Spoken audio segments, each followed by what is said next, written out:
guys? TheJaseDawg here, and I'm back at it again with another This Week in WWE with TheJaseDawg. That's right. So we're up to episode number 25. That's right, guys. Pretty much a quarter of the way to 100. That's pretty fucking insane if you ask me. And the channel, it's actually starting to pick up the pace with subscribers and views. So thumbs up to all my dog squad out there for supporting me. I'll keep on trying my best to keep you entertained. So, if you haven't seen what happened this week in WWE, make sure you head on over to the WWE Network right now and you check it out, guys. So, we started off with Raw. Of course, also this week we also had the Cruiserweight Classic type of thing. And yeah, it was like half of like the first round. I'm not sure. Let me know in the comments below if you actually want to see me kind of... I'll watch it and then you can let me know if you actually want me to actually report on my opinions and pretty much just recap what actually happened in that first bit. But from what I hear, it was pretty good. I haven't had the chance to watch it yet, but I will probably watch it later on. So if you all want to see a Cruiserweight Classic Round 1, pretty much recap of what's actually happened on the WWE Network right now, let me know in the comments below, guys, and make sure to hit that like button if you enjoy this episode. So we started off with Raw. We had the Battle Royale for the Intercontinental Championship for a #1 contender. There was about 15, maybe 15 guys in there, all battling out. Came down to the end. We ended up having Dolph Ziggler, Corbin, Cruz, and Young were the last ones in there. Ziggler got eliminated by Corbin, and then Apollo and Baron Corbin both eliminated each other at the exact same time, which means Darren Young won the #1 contendership.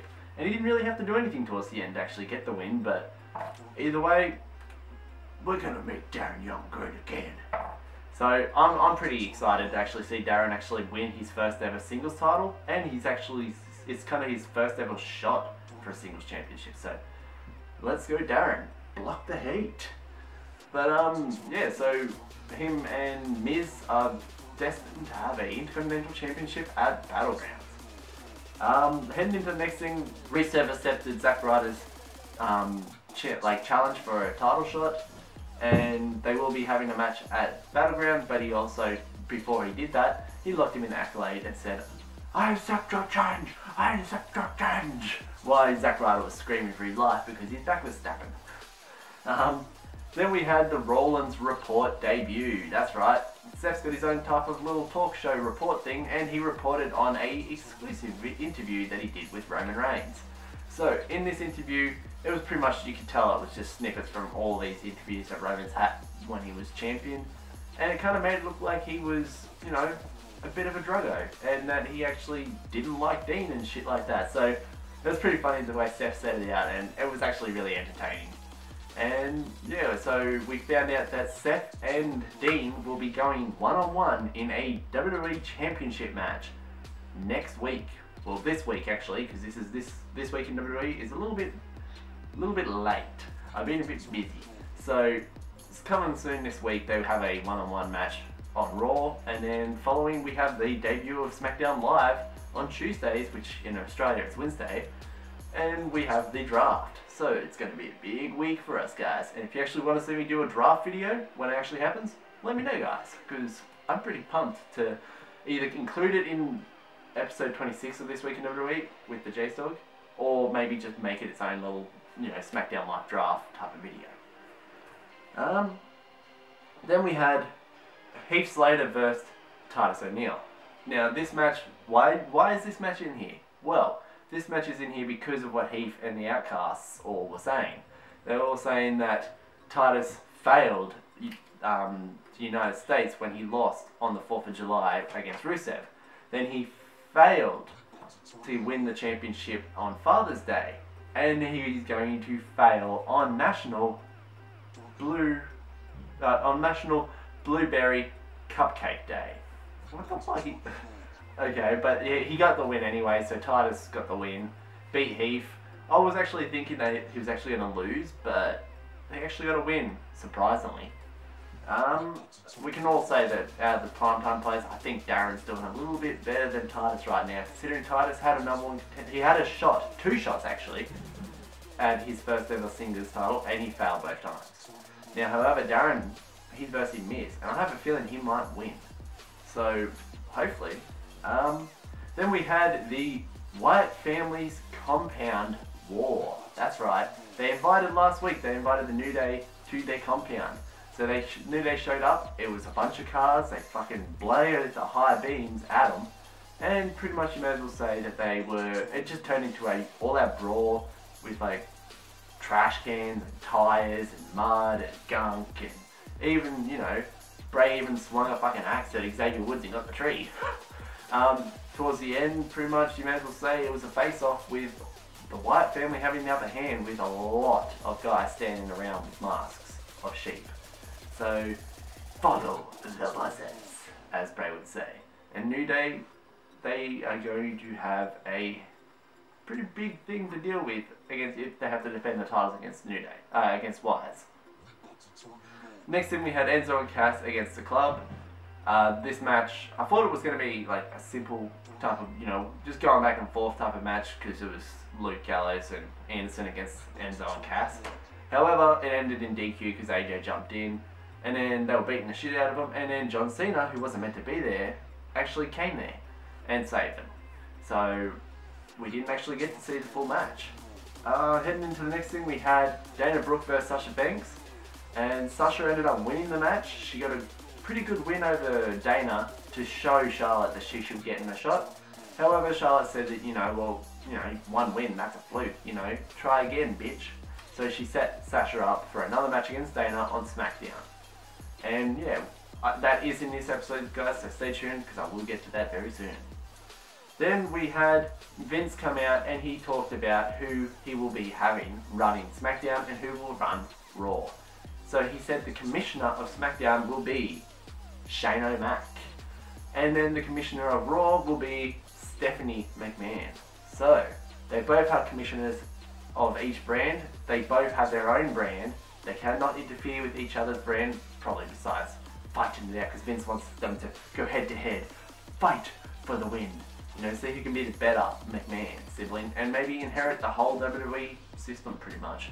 And they also both have to choose, on Raw, they have to choose their own GM for each brand. So Steph has to choose her own GM for running Raw, and Shane has to choose his own to run SmackDown because they, you know, have to have a GM, I guess. Then we headed into NXT. We had Samoa Joe coming out saying that, you know, if anyone thinks that they can get a shot, they actually have to prove it to him in a way. And that if Shinsuke and Finn, because they had their match later on that night, if they think that they will get a shot just because they win, then they can think again. And then Rhino came out and said, well, why don't you let me have a shot, you warrior? Let me have a go at you, brah. And Joe said, you know, I'll let you know, and walked off. And then we had the big thing that was probably the best match of this week, Finn Balor versus Shinsuke Nakamura. That's right, so this match was awesome. It was back and forth, Kinshasas all over, fucking coup de grace all over. It was insane. They took it to the max. They were destroying each other. Match of the year candidate without a doubt. And in the end, Finn ended up losing the match to a Kinshasa from Shinsuke. And either way, I like, but these both of these guys are my favourites on NXT, so I'm happy regardless of who won and who lost, because really, there was no loser in that match, in my opinion.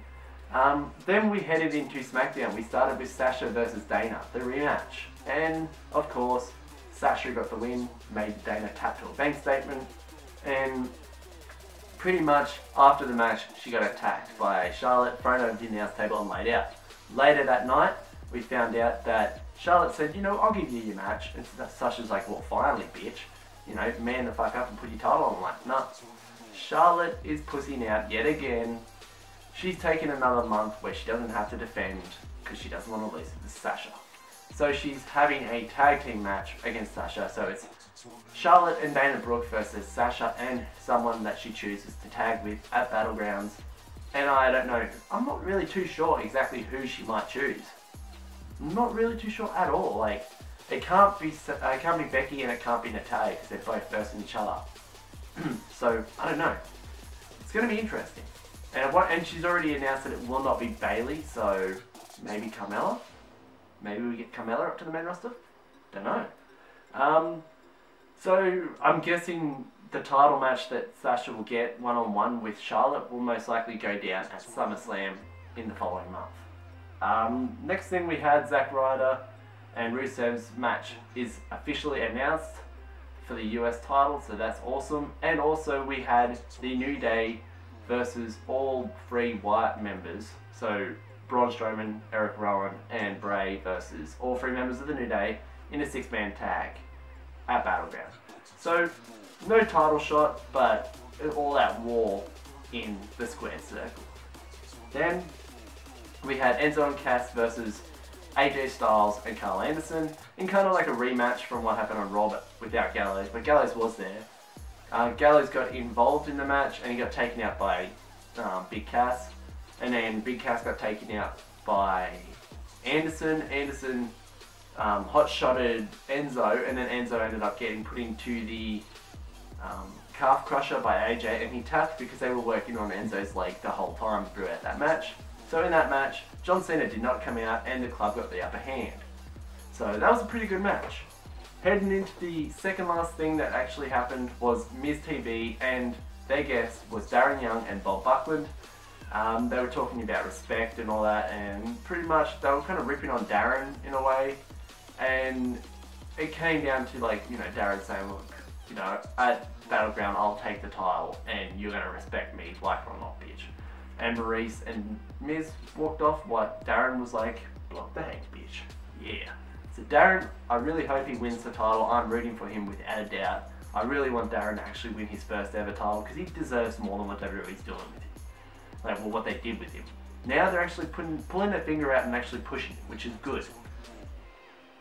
Then we had the main event. It was meant to be Dean versus Owens in a one-on-one match, but Seth ended up causing a DQ by attacking Dean because he was at ringside, and then it turned into a tag team match with Dean tagging with Zayn and Owens tagging with Seth.